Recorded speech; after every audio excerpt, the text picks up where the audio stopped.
Yes, c'est bon. C'est Yes, good. salut. Avec Ok. nous. Salut. Bien.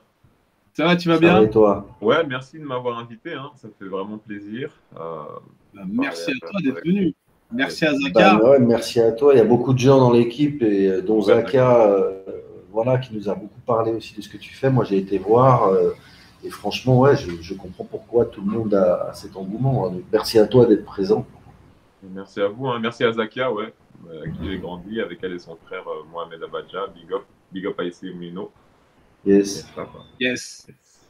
Alors, bon, pour faire simple, hein, c'est plus une discussion. On n'est pas en mode interview du tout, hein, nous. Après, on te pose des questions par curiosité, hein. Il y aura sûrement des gens. S'il y a déjà des gens qui connaissent Alexis Peskin ou qui veulent aller faire un tour sur son Instagram. Moi, j'ai partagé déjà sur avec le fly et tout. Vous pouvez aller checker. Mais si vous avez des questions à poser, n'hésitez pas, préparez-les. Et plus enfin, tout à l'heure, d'ici une petite demi-heure, on commencera à prendre des questions. Mais il y aura quelqu'un qui viendra aussi justement, nous poser toutes ces questions-là. Alors, moi, mon petit truc, alors, il faut savoir que quand on rentre dans la tribu, tous les invités, Ah oui. on leur fait faire un petit geste. Tac, tac, tac. La petite vague. Alors, je vais te demander de faire cette petite vague hip-hop. Attends 2 secondes, parce que en fait, je vous vois pas, parce que j'ai mis mon truc à charger, du coup, il faut que je tourne le téléphone pour vous voir. Ah. Ouais. C'est quoi le geste? La petite vague, yeah, voilà. Yes. Elle Si depuis beaucoup de choses, la vague, on peut imaginer la vague. Voilà, on peut imaginer plein de choses. Mon deuxième truc, c'est, je me suis permis, alors, tu me dis si t'es OK ou pas, est-ce que ça te dérange pas que de temps en temps, je montre un peu ce que tu fais? Bah non, avec plaisir. Alors, donc, avec Turam, donc c'est bien ton œuvre. Je sais pas si tu la vois. Je la vois pas. Vraiment, ouais. Ouais. Avec Marianne, Turam, le drapeau bleu, blanc, rouge. Ouais, c'était une commande en fait pour Le Monde hors série. C'était pour l'anniversaire des mouvements sociaux qu'il y avait eu aux Antilles. C'était en 2010. Ouais, parce que. Ouais. Ok. Super. Du coup, on m'avait demandé de faire ça. Parce qu'en fait, je fais rarement. Enfin, je fais jamais. En fait, c'est la seule fois où j'ai fait une célébrité, une personne connue. Parce que c'était une commande pour un magazine. Mais Et Turam, c'est un choix, c'est leur choix ou c'est ton choix? C'était leur choix parce qu'en fait, il était interviewé. Et donc, il était rarement pris en photo. Ouais. Moi, j'avais déjà pris en photo. Et donc, ils m'ont demandé, avec Mark Chepson, ça me disait en fait de faire cette couverture. Donc, c'était une couverture en fait. Et j'ai fait un tableau pour illustrer la couverture. Et donc, j'ai fait Marianne derrière avec un là et en madras. En madras, bah, super. Ouais. Franchement, chapeau, bravo. Est-ce qu'avant de parler un peu de tes œuvres et tout ça, est-ce que tu peux te présenter pour que les gens sachent qui tu es? Ouais, je suis Alexis Peskin, artiste plasticien. J'ai grandi en France à Issy Mouino. J'ai étudié à Howard University à Washington DC. J'ai joué au basket là-bas en fait au début. C'est à Atlanta et à Chicago. Puis après, je suis allé à Howard à Washington. J'ai fait une université qui s'appelle MICA à Baltimore. Là aussi, j'ai eu une bourse Fulbright pour la faire. Et après, je me suis lancé. Je suis parti j'ai dû rentrer en fait après la Fulbright pendant 2 ans à Paris. Mon travail en fait parle de l'expérience noire, de Black Experience en un global level, à un niveau mondial, à un niveau global, des expériences noires, des histoires noires et des résistances. Donc voilà, j'exprime ces questions-là qui depuis tout petit en fait me tâtent et me touchent en fait directement. Et donc ces questionnements, je les exprime à travers l'art, à travers des images. Je fais des œuvres, je suis connu pour mes œuvres avec des clips et je fais de la photo aussi et de la vidéo. Voilà. Ok, qu'est-ce que quand tu dis j'exprime des œuvres, c'est quoi que tu exprimes? Tu exprimes des proverbes, tu exprimes des pensées, tu exprimes un truc en particulier? des sentiments, des émotions. Au début, mon travail était c'était plus intellectuel, c'était plus des pensées. Maintenant, c'est plus des énergies, des émotions, de la résistance. Un peu un hommage à nos ancêtres, à notre force, à nos forces, à nos résistances. Donc mes images maintenant sont plus simples, plus synthétisées. Mais avant, elles étaient un peu plus. Il y avait plus de codification, comme l'œuvre qu'on voit derrière, Bambouland, où j'avais utilisé en fait un enfant avec des images, avec des stéréotypes, comme dans Tintin au Congo, ou Bamboula, ou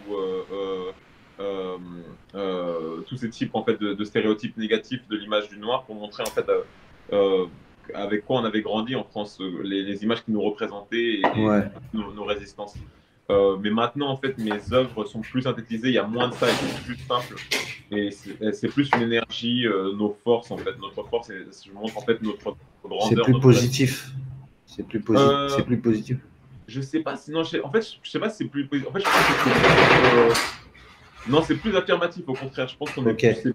J'ai pas à m'expliquer, en fait. Tu vois, genre, beaucoup dans mes premières œuvres, souvent en France, tu sais, genre, les gens sont mal à l'aise par rapport à ces questions. Aux questions en fait de race, enfin liées aux questions raciales et identitaires. Du coup, en fait, au début, j'étais plus dans l'intellectualisation, dans l'explication, des fois même utiliser des symboles pour faire un peu de l'humour pour parler de choses plus sérieuses. Et en fait, maintenant, c'est complètement sérieux parce qu'en fait, ces questions ne sont pas drôles, elles concernent nos ancêtres et elles concernent des vraies histoires, elles concernent des souffrances qu'il y a encore aujourd'hui. Et donc, en fait, j'estime qu'il n'y a pas à expliquer ça, à vouloir adoucir, en fait, ces violences que l'on vit, ces violences qu'on vécu, en fait. Moi, c'est ce que ça m'a amené, de la manière dont tu l'as dit. La première, ça me faisait plus penser enfin ressentir plus à une souffrance, tu vois, partager la souffrance à travers tes œuvres. Et la suite, ce que tu fais maintenant, ce serait plus justement montrer l'éveil, en fait, tu vois, donc plus positif, c'était dans ce sens-là où je disais c'est plus positif aujourd'hui. Ouais, justement, c'est une question que je voulais te poser. Est-ce que c'était plus une maturité ou carrément un changement d'état d'esprit? C'est un changement. Je pense que c'est une transition, en fait.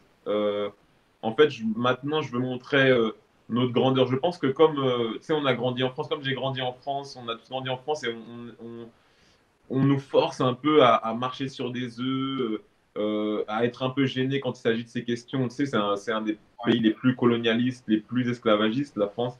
Et c'est un pays qui veut beaucoup cacher, en fait, ça, en fait, qui se crée un espèce de mythe national sans faute, entre guillemets, donc qui est très mal à l'aise par rapport à ces questions. Et du coup, en fait, par exemple, on nous taxe de choses comme communautarisme, tout ça, dès qu'on peut poser des vraies questions, qu'on veut parler de certaines souffrances et tout ça. Du coup, en fait, on a tous été. Si on a grandi en France, on est mal à l'aise, même en tant que racisé, que noir, de parler de ces choses-là. Et c'est pas nous qui les avons inventées, c'est pas nous qui avons inventé ces dynamiques de pouvoir et ces inégalités. Et ces inégalités dans lesquelles, en fait, en gros, nous sommes, j'ai pas envie de dire victimes, mais dont on paie les frais, en fait, ou dont on doit remonter, et que l'on doit remonter, en fait, et surmonter. Et du coup, mais même parler de ça, il faut marcher sur des œufs, faut ne pas. Parce qu'en vrai, c'est nos vies, c'est nos vécus, c'est des choses qui sont vraies et qui sont douloureuses. Et donc, au début, ayant grandi en France, donc j'avais ces automatismes de devoir passer par l'humour, de devoir ne pas choquer tant, de devoir vouloir parler à tout le monde d'un point de vue soi-disant universel, mais en fait qui a un point de vue très eurocentrique, très blanc, en fait. Tu voulais en gros respecter certains codes, quoi. Voilà, et maintenant je pars de mon expérience d'afro-descendant, de nos expériences à nous, de nos expériences de banlieusards, tu vois, et ça fait partie, c'est une expérience qui fait partie de l'universel, en fait, mais et ces points de vue-là, en fait, il faut qu'ils soient aussi exprimés pour que l'universel soit complet. Et si ces points de vue expriment en fait des souffrances, de la rage, de la tristesse, et ben, il faut qu'elles expriment ces choses-là, et de pointer du doigt des injustices et des culpabilités, et ben, il faut le faire. C'est-à-dire qu'il y a un moment en France, on a eu des résistants, des gens courageux qui ont résisté par rapport à des envahisseurs, des gens qui ont voulu nous miner, et les gens l'ont fait, ils ont été courageux. Et ben nous, faut pas qu'on nous empêche, quand on a ce courage de montrer ces inégalités, qu'on nous dise ah ouais, vous faites ça. Tu vois, faut nous laisser parler en tant que Français aussi. Tout à fait. C'est exactement, enfin en tout cas nous, en général, ce qu'on défend ici. Et plus il y a de différences, plus on apprend des choses. Après, on cherche aussi plus à justement je ne sais pas si toi ça va te parler, mais je pense dans l'art justement, ce que tu fais, c'est autour de ça. On cherche plus ce qui nous réunit, plus que ce qui nous sépare en fait, ce qui nous divise. Donc toi, pourquoi tu as choisi la peinture, enfin l'art plastique? En fait, ça m'est naturel depuis. Je pense même, enfin, si je l'ai choisi dans un sens. Mais depuis tout petit, je dessine. J'ai eu la chance d'avoir des parents qui m'ont encouragé dans ce sens-là, une famille qui m'a encouragé dans ce sens-là, une tante qui m'a encouragé dans ce sens-là, et qui ont vu que moi et mes frères, depuis tout petit, on avait du potentiel par rapport au dessin, par rapport à la musique, qui nous ont dit ah t'es fort et tout ça, t'es fort, et qui nous encourageaient positivement. Mais pas que quand on était enfant, après qui ont continué quand on était adolescent et plus tard. Et voilà, parce que souvent, tout ce qui est artistique ou sportif, c'est encouragé quand on est enfant. Et après, en fait, à un certain âge, on nous dit ah non, faut que tu fasses un truc sérieux. Et c'est pas pris au sérieux, en fait, tout ce qui est artistique, musique, visuel, sport. Et non, heureusement, en fait, nous, on a eu un environnement où les gens, en fait, étaient là-dedans et où ils nous ont encouragés et ils nous ont poussés en fait à exceller dedans plutôt que de choisir des choses dans lesquelles on ne se reconnaissait pas et que la société pense que la société valide en fait. Donc en fait moi l'art je l'ai choisi parce que depuis tout petit je m'exprimais avec déjà depuis enfant. Il y a un tableau que j'ai un dessin que j'ai fait à 8 ans justement avec entre guillemets à l'époque, Noé Renoir, il y avait Yannick Noah, il y avait Desmond Tutu, Angela Davis. À l'époque, il y avait aussi Harlem Désir. Et en fait, j'avais 8 ans, j'ai 8 ans et j'ai fait. J'ai le dessin pour le prouver. Et c'était une volonté en fait de nous montrer de montrer nos résistants, nos résistances et de nous montrer d'une manière positive en fait. Et donc en gros, en vrai, j'ai pas choisi. Le seul choix que j'ai dû faire, c'est qu'à un moment j'ai fait de la musique quand on était ado, comme tout le monde a fait du rap et tout avec mon frère, qui lui a continué la musique d'ailleurs, là, Gigi qui est sur Rap de Nova et j'ai mon autre frère aussi qui fait de la musique et qui est artiste plasticien. Et ouais. Et à un moment, en fait, le seul choix que j'ai fait, c'était entre le basket et l'art. Et au bout d'un moment, le basket m'a permis de continuer de faire des études d'art.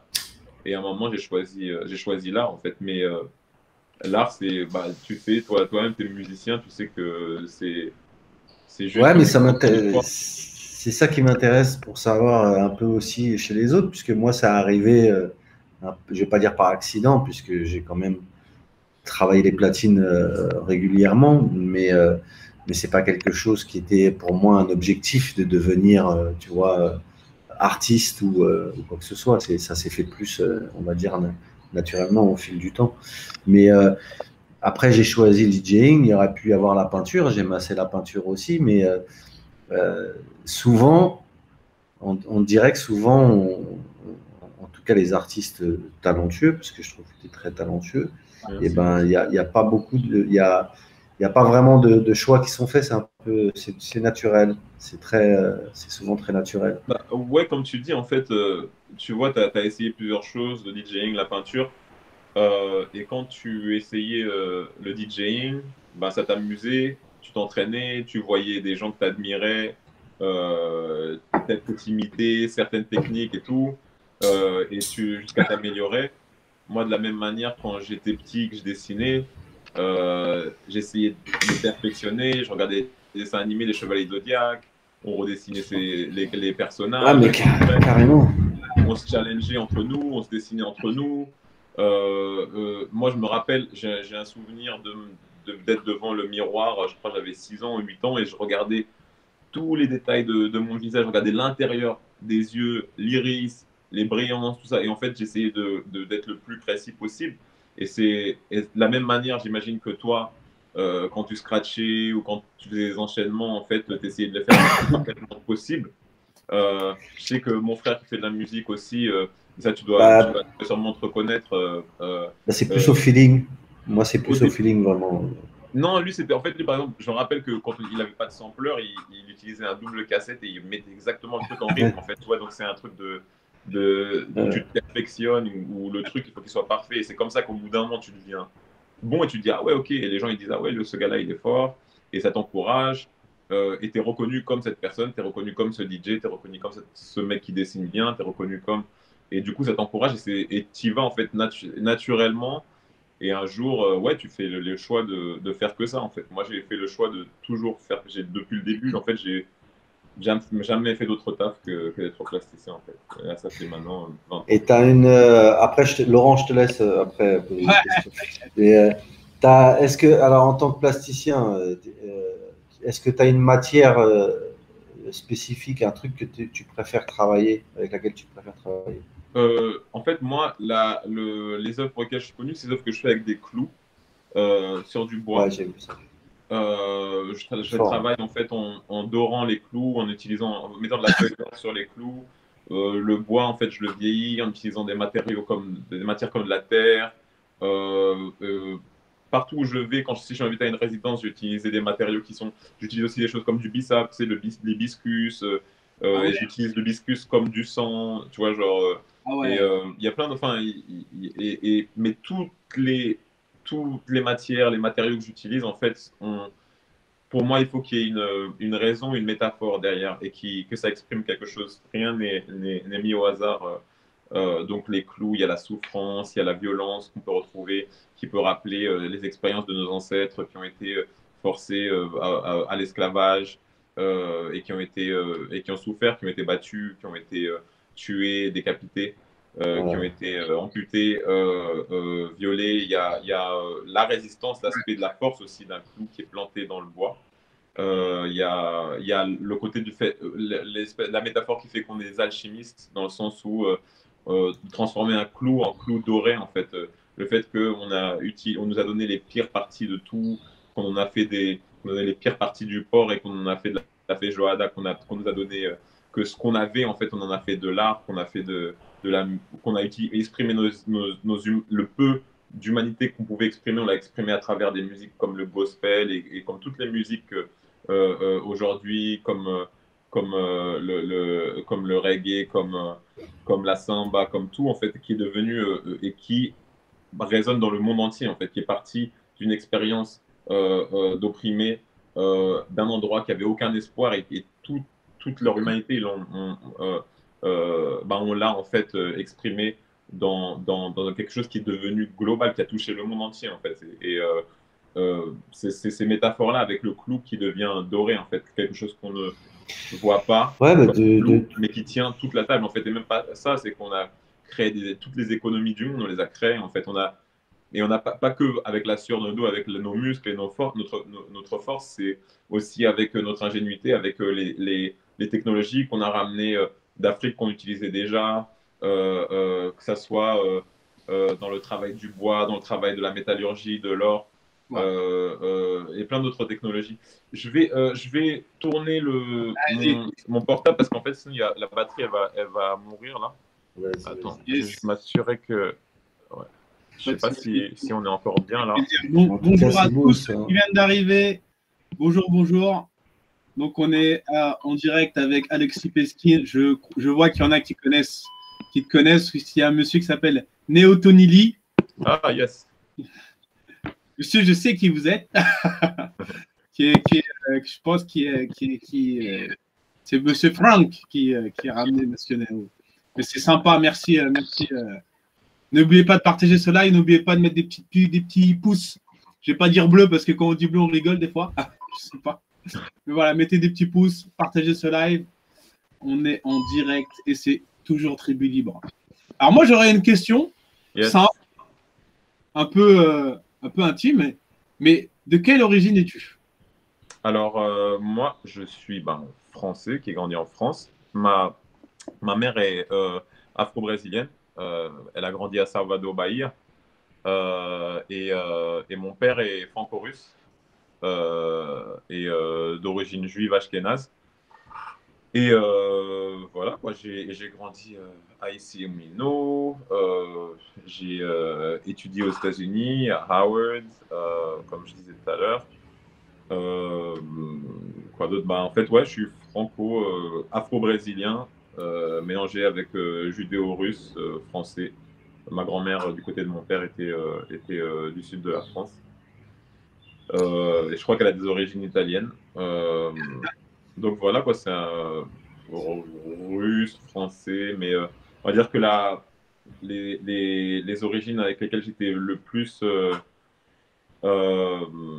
en contact, en fait, c'était mes origines brésiliennes, parce que comme la plupart des Russes ashkénazes, ma famille, en fait, mon grand-père a dû quitter la Russie quand il avait 4 ans parce qu'il était persécuté.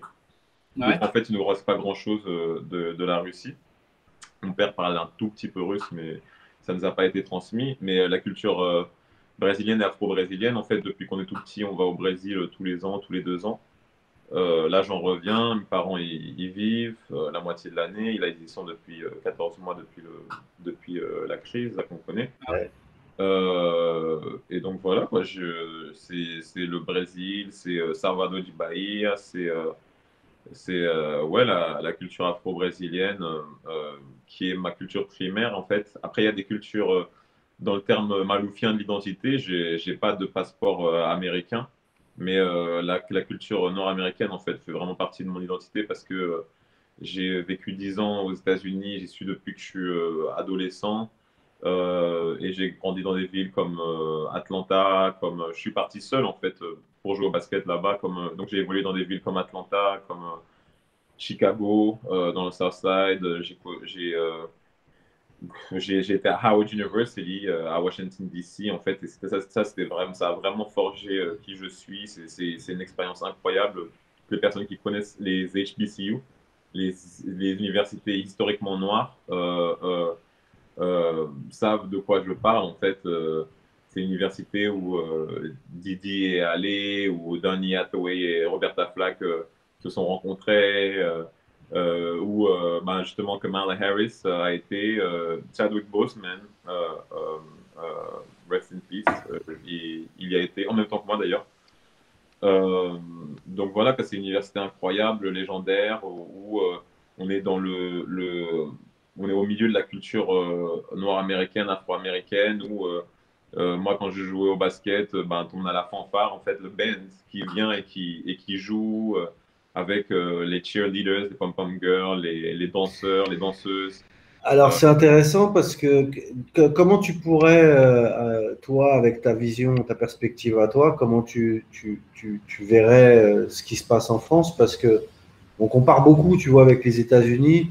Et moi, ça fait un moment que j'y suis, que je fais des allers-retours et que j'y suis très régulièrement. Mhm. Mais je vois pas du tout ça pareil. Mais il y a des similarités, je trouve, dans quelques trucs, mais c'est pas du tout la même chose. Mais comment toi tu vois la chose? En fait, je pense pas que c'est un truc qu'on peut comparer. Je pense que ce sont deux lieux différents avec des dialogues, avec des échanges qui peuvent avoir des dialogues. Déjà, comme les États-Unis et la France sont deux pays déjà qui historiquement ont des dialogues, comme les États-Unis et plein d'autres pays d'ailleurs. Mais maintenant, si on prend ça à un niveau afrocentrique, les États-Unis et la France ont énormément de dialogues. Si on regarde la négritude, si on regarde la Harlem Renaissance, Il y a plein, en fait, il y a même beaucoup d'intellectuels noirs américains qui sont allés en France. Il y a des James Baldwin qui ont été influencés par les mouvements de pensée de Français qui à l'époque étaient sénégalais mais qui étaient français, par exemple, ou martiniquais, ou comme Césaire, comme et après, enfin vice versa quoi. Il y a plein de gens qui ont été influencés par aussi bien par des gens comme Frantz Fanon, qui est français, qui a grandi en Martinique qui a été résistant en Algérie. Et comment dire et ce qui est marrant, en fait, c'est que c'est à Howard que je connais, en fait, que j'apprends, que je suis exposé, en fait, à ces penseurs, à ces écrivains, à ces poètes qui sont français. C'est pas en France que je les ai connus. En fait, c'est des gens qui sont extrêmement étudiés aux États-Unis et qui sont respectés et révérés. Et c'est là, en fait, que j'entends parler de ces Français, en fait.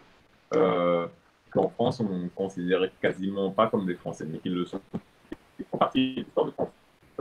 L'Algérie, c'est la France, le Sénégal, c'est la France. Donc Senghor, enfin, l'autre jour, je marchais dans Paris, hein, il y a le pont Léopold Senghor. Donc voilà, quoi, il y a aussi bien des résistances que des trahisons, que des Ça commence à bugger là, je crois. Je sais pas si ça bug pour vous, mais. T'as ton micro qui grésille un peu, je crois. Il y a un problème avec le avec ton micro, ouais.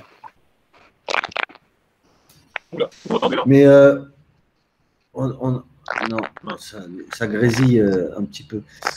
Mais en gros, la question que je te posais, moi, c'était plus, c'est quoi ta perspective? Comment tu vois le fait d'avoir quand même passé 10 ans aux États-Unis et de voir comment c'est géré en France? Comment tu vois c'est quoi ta perspective? Parce que c'est ce que je disais, pour moi, c'est deux pays, deux choses différentes. Oula, ça grésille vraiment, je sais pas ce qui se passe. Ouais, ça grésille de fou. Ça grésille de fou. Ça grésille quand moi je parle ou moi ça grésille quand toi tu parles, Oscar? Non, quand toi tu parles, Alex. Non, quand toi tu parles. Ah, quand moi je parle, en fait, quand tout le monde parle, tantôt aussi, je sais pas. Bon, bref, vous m'entendez sinon Je pense qu'il faut que tu ressortes, il faut que tu sortes et que tu reviennes. Ok, vas-y, je vais essayer de faire ça. Ah non, c'est mieux là, c'est bon. Là, c'est mieux? Ouais. Ok, cool. Ok, super. Ouais, c'est bon. Ok, génial. Donc, je disais que, en fait, je pense la grande différence, il faut écouter, en fait, les questionnements que Maboula Soumaoro ou Mame Fatou Niang, en fait, posent à ce niveau-là parce qu'elles enseignent aux États-Unis, elles ont grandi en France, elles ont eu l'expérience française, elles ont grandi dans les banlieues françaises, Maboula au Kremlin-Bicêtre, Mame Fatou à Lyon, mais aussi à Dakar. Et donc, elles ont aussi vécu aux États-Unis. Moi, je pense qu'une des principales différences, c'est qu'aux États-Unis, on n'a pas de complexe par rapport à ces questionnements, à ces questions-là. En fait, on parle de ces questions. Ouais. Les questions, c'est quelque chose que j'ai entendu Mame Fatou Niang dire il n'y a pas longtemps, c'est que les questions, elles sont, enfin, il n'y a même pas il y a même pas de débat sur le fait que y a du racisme, que il y a de la violence, que ce sont des questions, c'est déjà des questions, c'est même pas un débat en fait.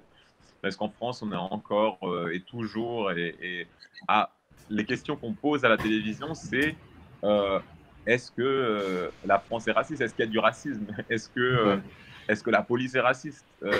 C'est les questions qu'ils posent. Est-ce que les faits sont là? On les voit. C'est même, et on pose encore la question en 2021.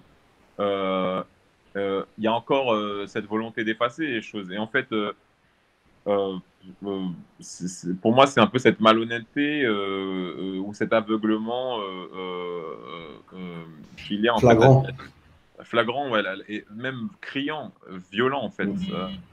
C'est pour moi, des fois, c'est étouffant.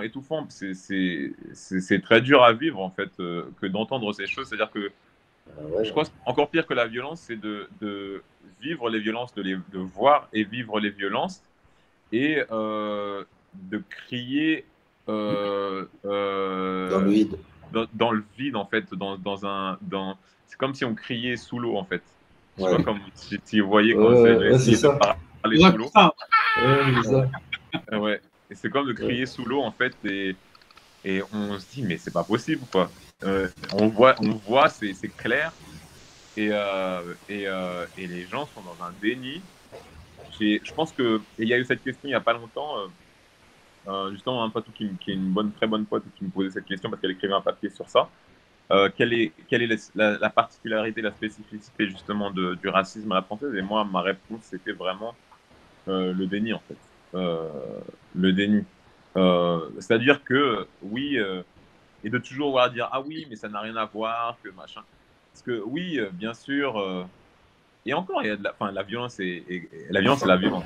On peut dire, oui, que au Brésil, bien sûr, qu'il y a beaucoup plus de violence, que c'est une société qui est beaucoup plus violente que la France, où les gens sont armés, enfin, c'est pas comparable. Ou les États-Unis, c'est pareil. Mais ça ne veut pas dire qu'il n'y en a pas. C'est-à-dire, un crime, c'est un ouais. crime. Un meurtre, c'est un meurtre. La mort d'Adama Traoré, c'est la mort d'Adama Traoré, ou de Lamine Dieng, ou plein d'autres personnes, en fait. Et même s'il y a moins de personnes, on ne peut pas dire que ce n'est pas un problème qui n'existe pas, en fait. Et on l'a vu, et surtout quand on l'a vécu. Même moi, je l'ai vécu dans une commune tranquille comme ici Moulineau, je l'ai vécu. Tu peux demander au frère de Zakia, il l'a vécu, on l'a vécu. On a vécu les insultes racistes de la police, la violence de la police, et les gens qui ont vécu bien pire que nous. Et donc, quand ça t'arrive, quand tu grandis comme ça, que tu grandis, et même en ayant peur des gens qui sont censés te protéger, que tu te sens coupable de quand tu vois une voiture de police, et que il y a d'autres gens, toute une partie de la population qui se rend même pas compte qu'ils n'ont pas à penser comme ça.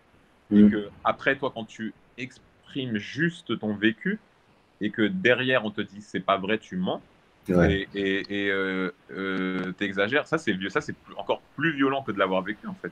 Ouais. C'est te dire, je sais pas, moi, c'est comme si Bah, ça annule moi, le fait que tu l'aies vécu et en plus, c'est te reprocher de l'avoir dit. mais ouais, c'est comme si moi, quand si j'entends des femmes dire une femme dire ce qu'elle s'est fait violer, ou que c'est insupportable, qu'elle peut pas sortir sans avoir peur. Mais je ne vais pas lui dire, mais arrête, t'exagères, tais-toi, tes sentiments sont invalides et ça. Mais quelle indécence de dire des choses comme ça, en fait. Nous, Alex, sans te couper, et d'ailleurs, je sais pas si là, je vais faire un petit coucou. On a Sénat qui a subi, son frère a été tué par la police. Et ce que tu dis, en fait, c'est ce qu'elle n'arrête pas de nous dire. C'est ce qu'elle nous a dit. Est-ce que certaines personnes ne comprennent pas? Passe à autre chose, mais c'est bon, mais ceci, mais cela. Ben non, aujourd'hui, oui. Elle le dit clairement. Elle le dit que son frère est mort. Il ne va pas revenir. Que justice doit être faite, mais c'est pas pour autant que la police fait pas son travail. Elle dit il y a des bons policiers, il y a des mauvais policiers. Mais il faut que justice soit faite. Et je te rejoins tout à fait dans tout ce que tu dis. C'est vraiment ça. Vraiment ça. Je vois aussi NK, ça me fait penser à Claude, hein, qui est décédé aux Antilles aussi. Pareil, toutes ces injustices. On a l'impression, vraiment, sans jouer les victimes, parce que c'est un peu, et ça rejoint en fait, même ce que tu disais depuis le début, que tu as l'impression en fait de suivre un certain code pour pas passer pour la victime, mais on a l'impression que de le dire, eh ben on passe pour la victime. Oui, il y a du raciste. On dit pas qu'il y a pas que tout le monde est raciste, mais il y en a. Il faut que les gens le disent. Non, mais surtout, en fait, c'est le fait en plus qu'on t'interdise ta tristesse, qu'on t'interdise ta rage. Tu as le droit d'avoir la rage quand ton frère a été tué. Tu as le droit d'avoir la rage quand tu vois quelqu'un qui a été tué, qui est semblable à toi, que ça aurait pu être ton frère, que ça aurait pu être ton fils. Exactement. Tu as le droit, en fait. Et même si c'est, je veux dire, en vrai, normalement, même si tu n'es pas noir, tu devrais avoir la rage, en fait, de ça. Exactement. Tu devrais te rendre compte de cette injustice, en fait, à un niveau humain. Si t'es un peu. Et en plus, enfin, je sais pas, même humain, je sais même Bon pas sens. si. Ouais, enfin, je sais pas si. Oui. Humain, c'est. Parce que je sais pas si l'humain, forcément, mérite d'avoir la vertu d'être quelqu'un de juste et de sensible. Donc, vais pas dire un point de vue humain, mais d'un point de vue sensible, on va dire, et juste. Voilà quoi. Mais non, c'est ça en fait. C'est juste le fait d'avoir quelqu'un qui n'a pas vécu ces choses-là et qui n'est pas dans ces positions-là et qui n'a pas à se soucier du tout de ces questionnements-là et qui est là et qui a aucune empathie et qui te dit et qui passe de l'agressif, enfin qui est agressif et qui vient en fait retourner l'affaire à l'envers en fait et te dire ouais, vous faites les victimes, vous exagérez, machin, truc, vous faites du commerce de. Enfin, je veux dire, tu es là à parler d'expériences de racisme, de problèmes de société, et on te dit, ouais, tu es là, tu fais la victime, tu fais du commerce, t'en fais trop. En fait, ça veut dire ferme ta gueule, ça me dérange, parce que moi, j'ai pas eu. En fait, ce que ça veut dire, c'est moi, j'ai pas cette expérience, je suis un peu gêné. Ah, ça me gêne, ferme ta gueule. C'est ça que ça veut dire. Et, oui, j'ai piscine. Ouais, c'est ça. Ouais, c'est ça, c'est j'ai piscine, mais c'est vraiment ça me gêne parce que comme moi, je peux pas, I can't relate, je peux pas, ça me concerne, enfin, je me sens pas concerné parce que c'est pas mon expérience. Tandis qu'en vrai, tu devrais être concerné en tant que, parce que tu peux. C'est votre problème, en fait. Ouais, c'est votre problème. C'est pas notre problème à tous, c'est votre problème de la part de ces gens-là la plupart du temps. C'est un problème qui doit d'abord se régler entre nous. Mais moi j'entends tout ce que tu dis, c'est clairement ça et c'est un fait. En France, il y a très peu d'endroits où tu vas pouvoir discuter librement. Il y a encore moins d'émissions de télé, encore moins d'émissions de radio. À un moment, il y a eu la radio libre. Mais même la radio libre, c'est plus libre aujourd'hui, quoi. Donc, tout ce cheminement-là, en fait, quand tu regardes bien, on l'a vu se dérouler. On voit aujourd'hui où on en est dans le truc. La prochaine étape, c'est sur nous. Bah, c'est ça, c'est qu'en fait, tu vois, tu as des gens comme Rokhaya Diallo, elles vont à la télévision, elles se font allumer. Tu sais, genre, elles parlent pour les gens qui sont minorés, pour les gens qui sont. Soit elle défend, je sais pas, la meuf, par exemple, on va la traiter d'islamiste, de machin, de trucs. Tandis que la meuf, elle défend aussi bien, tu vois, genre, les droits des musulmans, que des femmes qui veulent se voiler, que des femmes en général, que des LGBT. Tu vois ce que je veux dire? Et en fait, les trucs qu'on dit sur elle, que par exemple, est-ce que j'ai entendu un truc comme quoi le terroriste, là, que c'est à cause que c'est en écoutant Rokhaya Diallo que le mec. Mais je veux dire, j'ai entendu, je suis pas sûr que ce mec-là. Enfin, on parle donc du coup de l'aspect qu'elle défende. Qu'elle défende par exemple le droit d'une femme à vouloir se voiler, fait qu'on ne prend que cet aspect-là et que on dit qu'un terroriste et c'est inspiré d'elle. Mais est-ce que vraiment, par exemple, quand elle parle des droits des LGBT ou des femmes, vraiment ça inspire ce terroriste aussi en fait, tu vois, c'est ouf en fait. Ouais. Ça, on sait très bien, que après dans la plupart des médias, en tout cas les gros médias, quand ils veulent diaboliser quelqu'un ou qu'ils veulent l'envoyer dans les pâquerettes, on sait très bien ce qu'ils font en général. Ouais.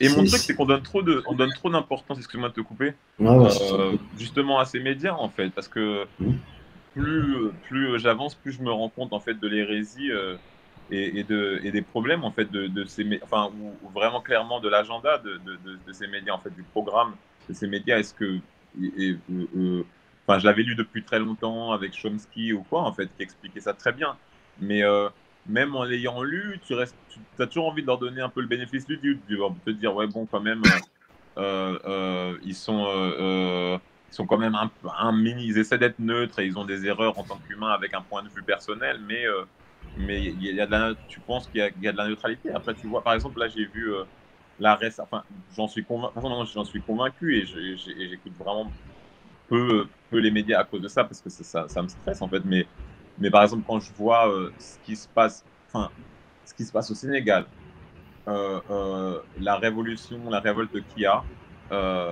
et que clairement, je veux dire clairement, c'est le colonialisme est au centre en fait de cette révolte et de cette révolution. La France-Afrique est au centre de cette révolte et de cette révolution. Mais sans aller, excuse-moi d'être coupé aussi, mais sans aller au Sénégal, tu as aussi un département français qui aujourd'hui on se pose point d'interrogation à savoir si vraiment c'est un département français. Mais tout ce qui se passe en Guadeloupe, en Martinique, avec le problème d'eau, avec le problème l'augmentation des cancers qu'il y a eu à cause de la chlordécone, pareil, c'est exactement les mêmes choses qui se passent. Oui, on n'en parle pas. En fait, pour aller jusqu'au bout de ma pensée, c'est-à-dire que quand je veux revenir sur ça précisément, parce que c'est aussi important à soulever, c'est que c'est clairement par rapport aux signes de la France-Afrique, quand les gens descendent dans la rue et qui saccagent des Auchan, enfin, ou des entreprises françaises qui sont là-bas comme des casinos, des trucs, et que on parle dans les médias ici, dans tous les médias, qu'il n'y ait pas un seul média qui parle de cet aspect, du fait que les revendications sont par rapport aussi justement au fait que la France pille ce pays et que Macky Sall en fait travaille en fait quasi pour la France-Afrique, c'est vraiment au centre de cette révolte, et que ça ne soit pas évoqué dans un seul journal, qu'on parle de oui, il y a juste une révolte, machin. Tu vois la malhonnêteté du truc et tu te dis c'est ouf à quel point en fait les médias en fait soutiennent un État en fait, plutôt que d'être indépendant et de juste relater les faits tels qu'ils le sont. Ils relatent les faits, mais ils cachent clairement certaines choses en fait. Et c'est la narrative.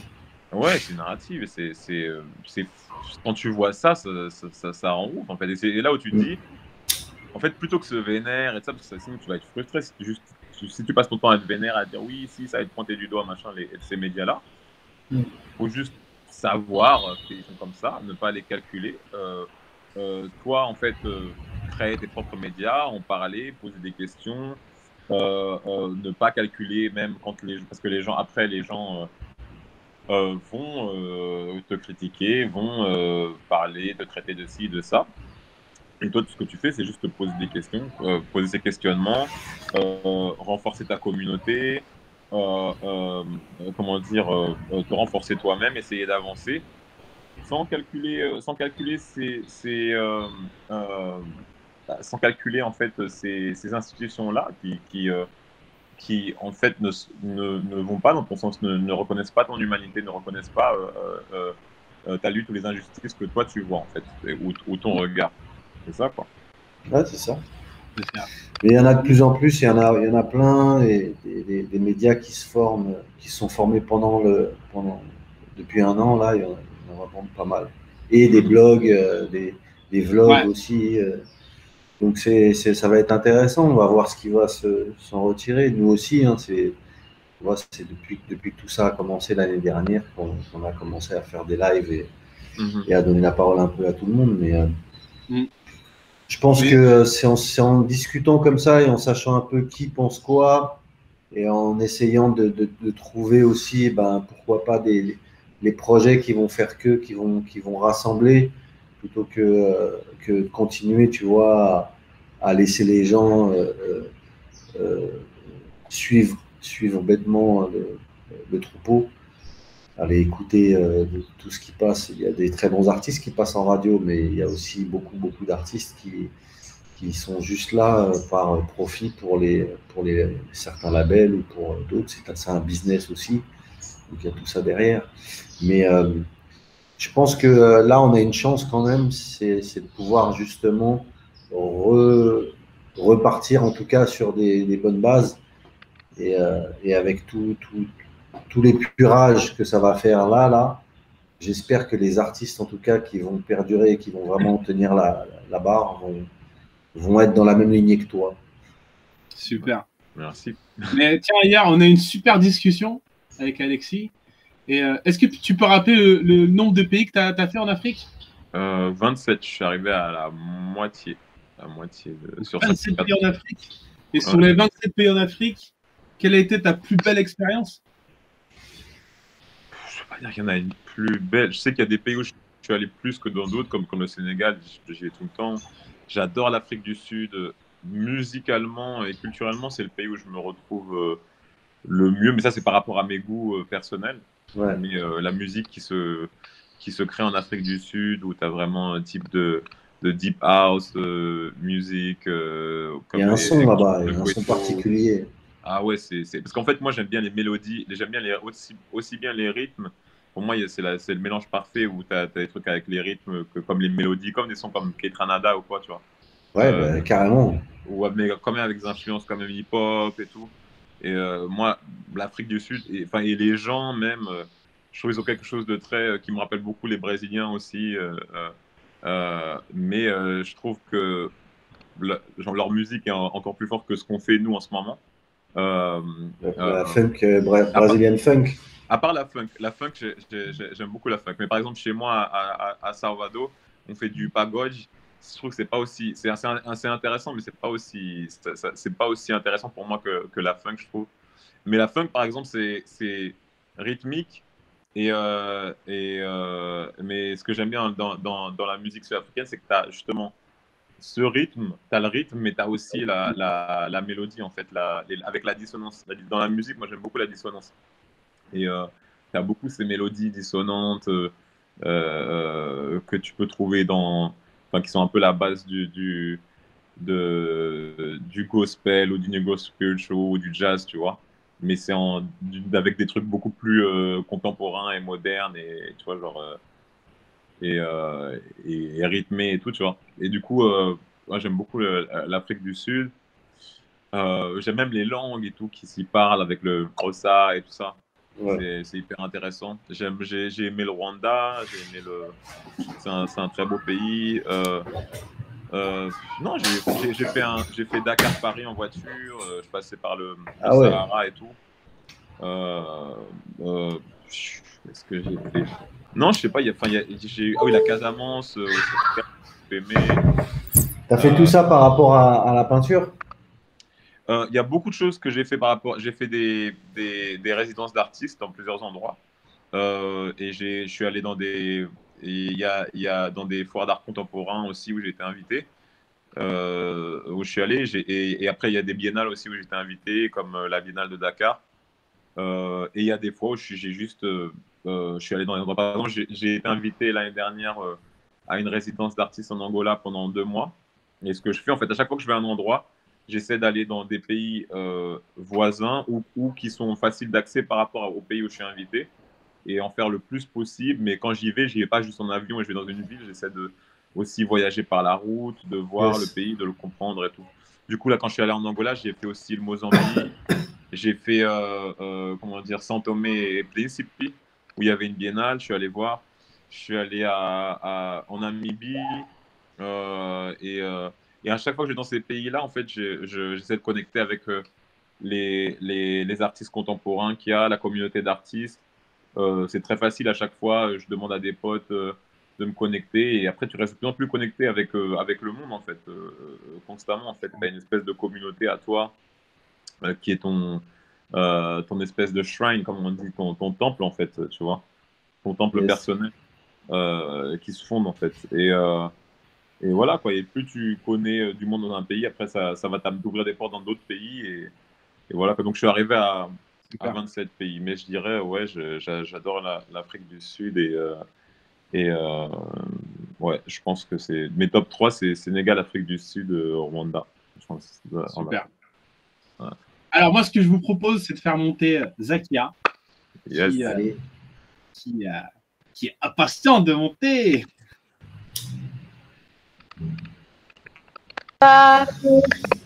Zakia. Hey. Icar. Coucou Terry, Laurent, coucou Alex. Hey, what's up? Ouais, non, Alex m'a pas connu sous Icar. Bah déjà, Alex. On voit que le bâtard. En plus, tu balances mon nom de famille.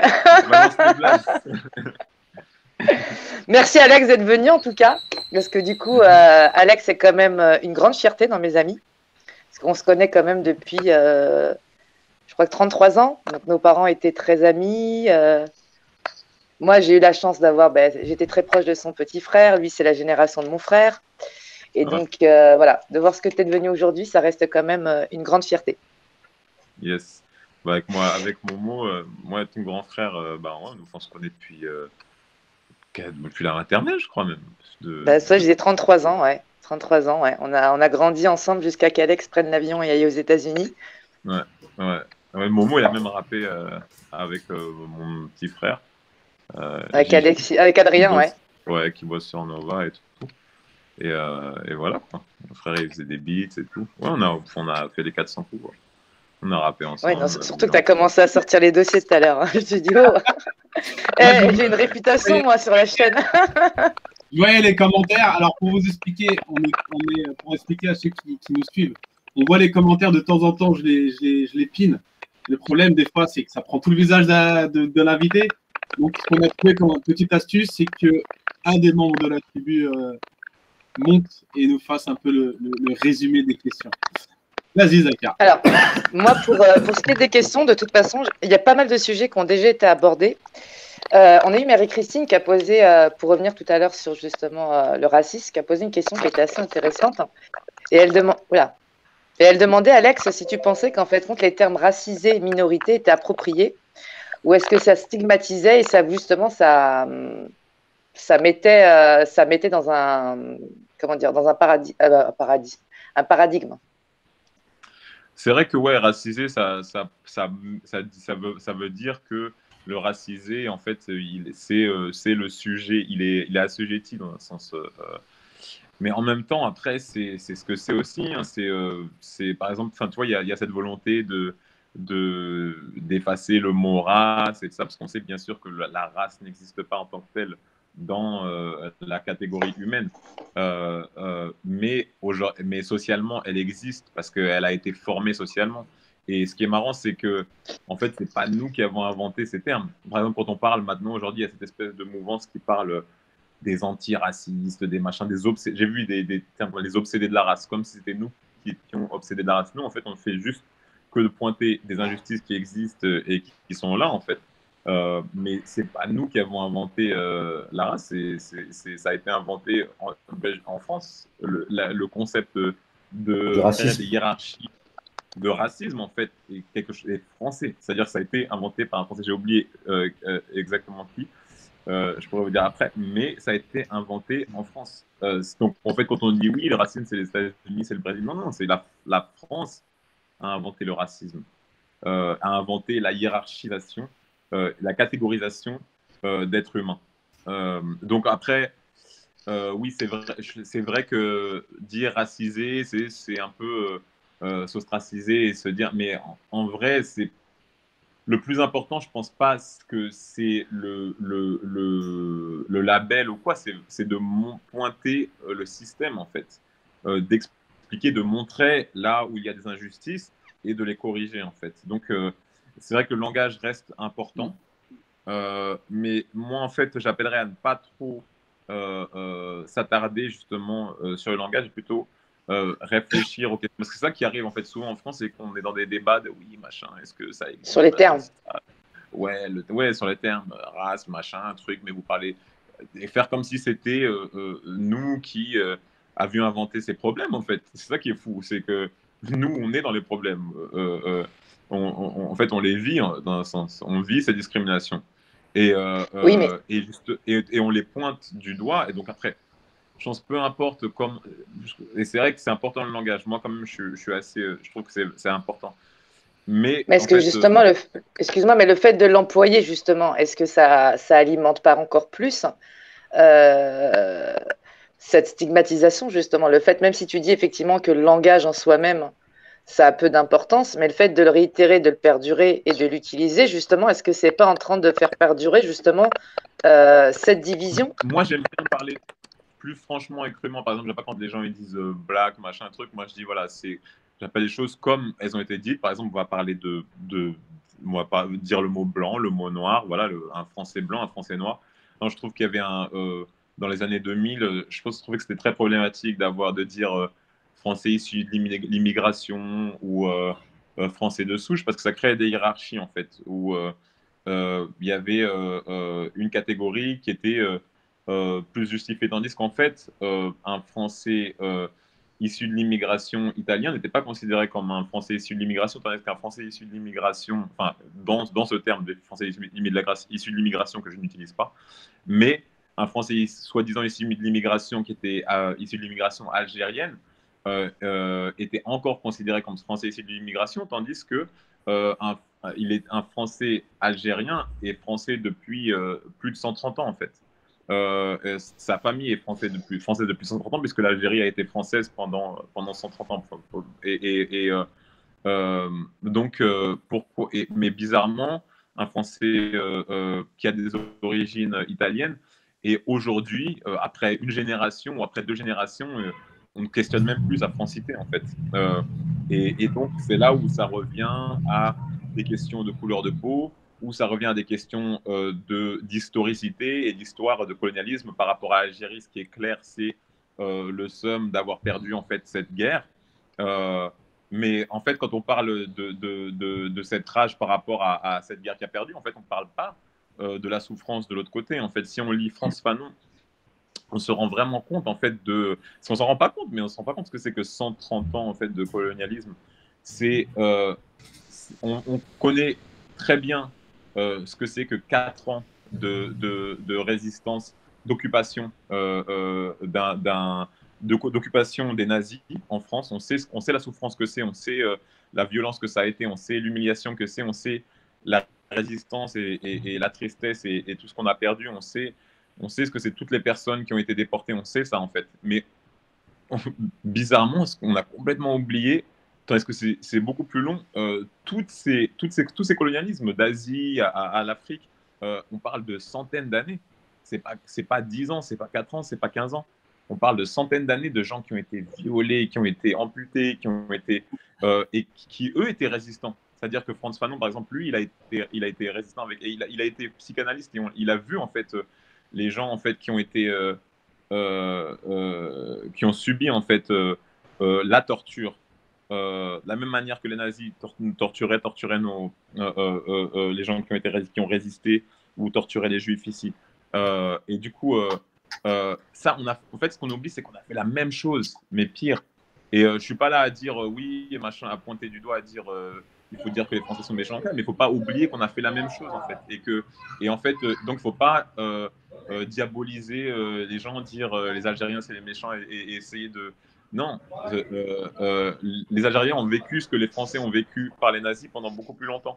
Et c'est les Français qui l'ont fait aux Algériens, c'est les Français qui l'ont fait aux Sénégalais, aux Camerounais. Et il faut se rappeler de ces choses-là.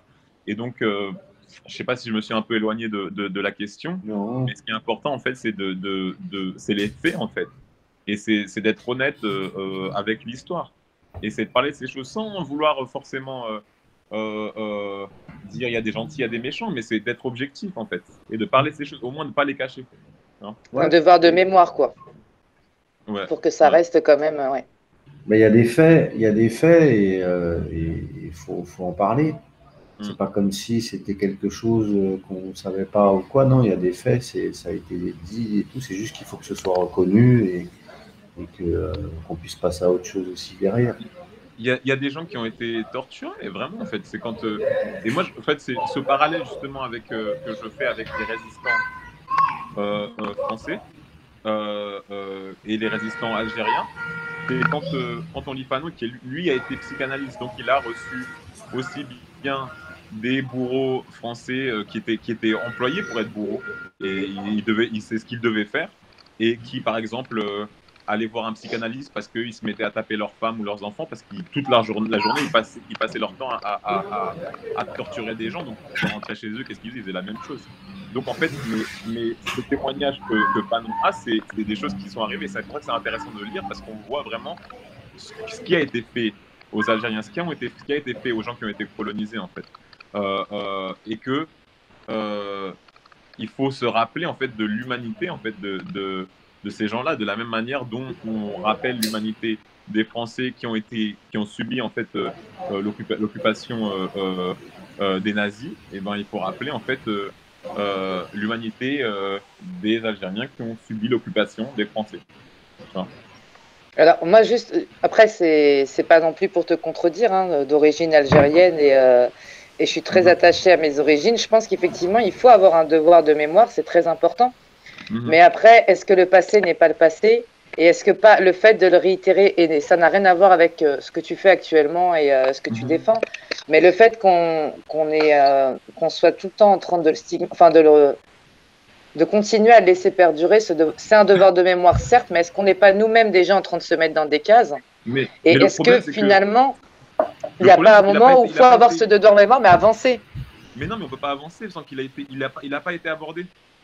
Il n'a pas été abordé de On est manière obligé. positive.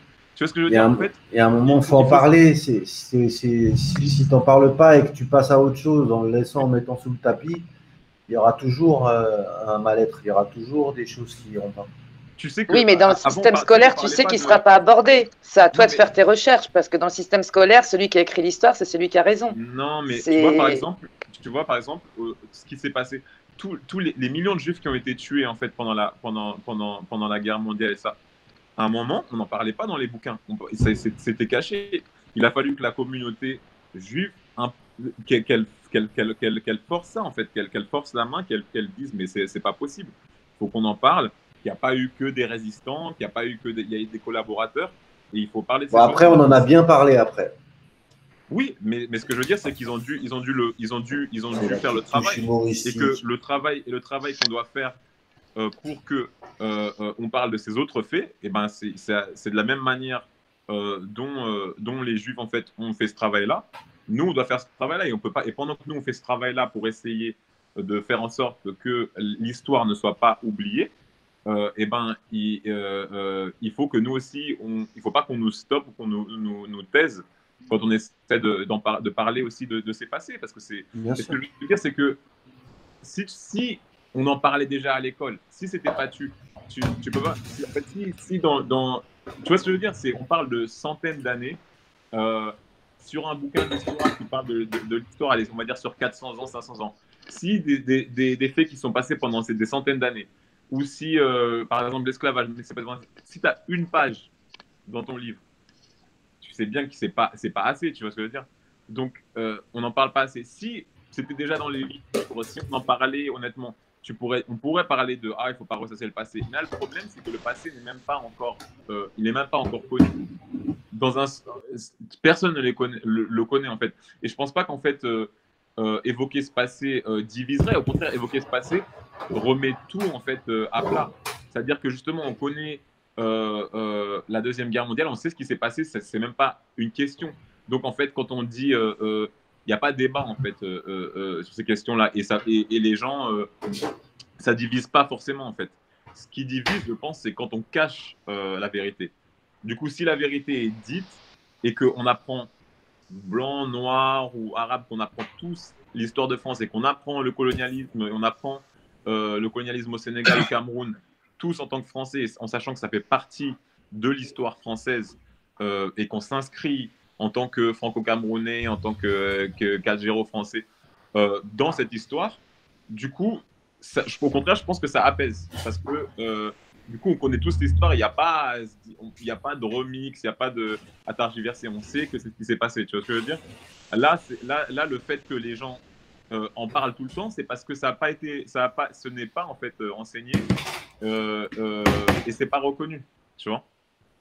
C'est ça le problème. justement, hormis l'art, d'après toi, quelles seraient les alternatives, justement? Parce que hormis un travail individuel, parce que comme tu le dis si bien dans le système scolaire, c'est pas ce qu'on apprend vraiment. Donc, hormis un travail qui soit fait soi-même individuellement, et hormis l'art, quelles seraient les alternatives d'après toi? Bah, il faut que ça rentre dans le système scolaire. Mais je veux dire, par exemple, c'est relou en fait. Moi, en tant que père, je dois corriger, comme c'est pas appris dans le système scolaire, je dois l'apprendre, je dois faire du taf en plus pour m'instruire. C'est cool de m'instruire moi, mais je veux dire, il y a des gens qui n'ont pas forcément des trous. C'est un gros travail quand même, tu vois, que de lire tous ces bouquins. Moi encore, ça va, tu sais, genre je suis artiste, donc je voyage et ça, et partout où je vais, je me pose ces questions et tout. Mais je veux dire, tout le monde n'a pas pu voyager comme je peux ou eu accès au savoir que j'ai pu avoir en fait. Et de faire en sorte que tout le monde doit faire ça pour pouvoir corriger. Je veux dire, tu vois ce que je veux dire? C'est si par exemple tout le monde devait apprendre, faire des recherches personnelles pour apprendre ce qui s'est passé pendant la Deuxième Guerre mondiale, imagine, tu vois ce que je veux dire? Mais c'est la même chose en fait. C'est-à-dire que là, moi, je Ce dois serait beau. plein de choses personnellement pour pouvoir apprendre, pour pouvoir donner du savoir plus neutre, on va dire, et plus honnête et plus juste à mon fils en fait, et pour que et pour déconstruire en fait les hérésies qu'on nous apprend et pour aussi sa propre construction en fait, parce que quand on est afro-français, en fait, on est vu comme un autre, on est vu comme dessous. En fait, il y a plein de choses qui n'ont pas été déconstruites. Et du coup, ça nous oblige, nous parents afro-descendants ou qui ne sont pas blancs français, à devoir à faire énormément de recherches derrière pour aussi pas dire des conneries non plus. Et comment ça s'appelle? Et donner en fait et transmettre ce savoir à nos enfants en fait. Et si c'était fait à l'école, franchement, ça soulageant en fait. Mais malheureusement, on doit faire ce taf. Exactement. On arrive presque au bout de l'interview. C'est ce que j'allais dire, ouais. Alors moi, j'ai juste une dernière petite question. C'est parce qu'on en a parlé hier pendant les essais. J'ai trouvé ça très intéressant. Est-ce que tu peux rapidement nous parler de ce que tu fais justement tu m'as dit que tu aidais justement des auto-entrepreneurs. Et si tu peux en parler, puisque justement, on en parle souvent dans l'émission des auto-entrepreneurs, et dans quel cadre tu accompagnes des auto-entrepreneurs? Non, en fait, je sais pas, j'accompagne pas dans. Alors, c'est ce que j'ai cru comprendre hier. Non, en fait. Pas lui, c'était Henri. Non, je et pourtant, Laurent, c'était bien lui hier soir. Non, j'ai une asso, en fait, je forme des jeunes, comment ça s'appelle par exemple, souvent, j'ai des jeunes que je forme comme assistants, qui vont m'accompagner dans des voyages, qui vont travailler avec moi, quand moi, en fait, on me donne des opportunités, j'essaie toujours, en fait, de créer aussi des opportunités pour d'autres personnes. Là, par exemple, quand j'étais invité en Italie, là, il y a 2 mois, il y a un des jeunes avec qui j'ai travaillé cet été, qui est de Guadeloupe, qui est Simon Gabour, qui étudie aux Beaux-Arts de Bordeaux, qui est venu et qui a fait son stage en Erasmus avec moi en tant qu'assistant. Et ça l'a permis pendant de faire un Erasmus déjà en plein confinement. Et d'aller en Italie, d'aller à Florence et de voir des choses et d'être inspiré. Super. Et j'ai fait ça avec beaucoup de choses. J'ai fait ça avec des cousins de mon quartier, du quartier de ma mère au Brésil, qui sont venus en France, qui sont venus au Sénégal. J'ai créé des échanges, qui sont venus au Maroc. Il y a un jeune avec qui j'ai bossé qui a pu faire la Biennale de Casablanca, qui est venu du Brésil, d'un quartier populaire, un quartier de ma mère à Salvador. De Cosme Farias, qui est venu jusqu'à la Biennale de Casablanca. Et entre autres, en fait, j'ai pas fait des choses extraordinaires, mais c'est vrai qu'il y a beaucoup de jeunes avec qui j'ai travaillé qui ont pu voir pas mal de parties du monde, en fait. Et de voir aussi, surtout, où est-ce que l'art pouvait amener et que c'était quelque chose de sérieux, parce que souvent, c'est pas pris au sérieux. Et de voir que ouais, c'est très sérieux, qu'on peut faire des belles choses, qu'on peut s'exprimer avec l'art et surtout en fait ils ont vu aussi beaucoup de mes amis qui créent, on a fait des visites de leurs studios, de leurs ateliers, et ils ont vu d'autres manières de créer que juste la mienne, et voilà quoi, j'espère que ça les inspirait, mais je pense que oui. Et l'idée, en fait, c'est de partager ces opportunités. Il y a des jeunes qui sont venus en Angola avec moi, qui sont venus à Rio. Il y en a qui sont venus chez eux en Italie. Il y en a qui sont venus du Brésil en France, au Maroc. Et c'est ça que j'ai fait, on va dire. Tu vois. Yes. On va essayer de faire une transition avec le prochain sujet. Et je vais te poser une question. Bon, je vais croiser les doigts pour que tu parles de t'emmener où je veux t'emmener. Ouais. Mais est-ce que toi, tu as une astuce pour être bien dans sa tête et bien dans son corps? Qu'est-ce que toi, tu fais aujourd'hui pour être bien dans ton corps et bien dans ta tête? Je vois où tu peux emmener. Là, depuis 1 an, je jeûne. Je jeûne par intermittence. Ça marche très bien, en fait, tous les matins. Déjà, ça me permet de manger vraiment bien, parce que je suis gourmand, sans faire de yo-yo, comme j'en faisais avant. Donc, d'être sain et fin. Et aussi, je suis vegan, mais ça, c'est plus par éthique. Depuis maintenant 4-5 ans. Je suis végétarien depuis 6 ans et vegan depuis 4-5 ans. Et ça me permet d'être plus en phase avec moi-même, éthiquement, et je me sens mieux déjà dans mon corps et en termes d'énergie aussi. Et voilà quoi. Mais je conseillerais vivement les deux. Chambé, merci beaucoup. Yes. Merci à toi. Cet échange, c'est Zach d'avoir introduit. Merci Zakia. Yes. Je t'en prie. Yep. Et passe un peu. C'est un plaisir vraiment. Ouais, merci Posca. Merci, continuez ce que vous faites. Franchement, ça défonce. Et, merci à toi, Alexis. Ouais. Yep. Je passerai à l'atelier pour venir choisir un tableau. pour ta maman. Oui, depuis le temps. Merci à toi en tout cas. Mais je crois que ma mère, elle ne connaît pas la valeur des tableaux, tu vois. Donc la dernière fois, il lui a dit tiens, j'ai du thé pour toi. Non, mais pour vrai, c'est toujours un petit. La dernière fois, elle me dit tiens, Alexis m'a donné du thé qu'il a ramené du Sénégal. Il l'a calmé avec du thé et elle a oublié le tableau. Mais je pense que oui, elle te voit encore comme petite Alex et elle a du mal à te voir du haut de tes 2 mètres, je pense. Ouais. En tout cas, merci beaucoup à toi d'être venu. Merci. Je vais laisser. Ouais, bien sûr. Toi aussi. Bonjour à la famille. Hein. Puis on reste en contact de toute façon. Ok, sûr. On va passer à l'atelier. Sinon, on va vous laisser, je crois. À vendredi prochain. Ouais. Mais limite, j'aurais pu faire le live de l'atelier si j'avais été chez ma mère ce soir. Hein. C'est vrai, limite, j'aurais pu venir le faire avec toi. Parce qu'il habite, son atelier est à 200 mètres de chez ma mère, ouais.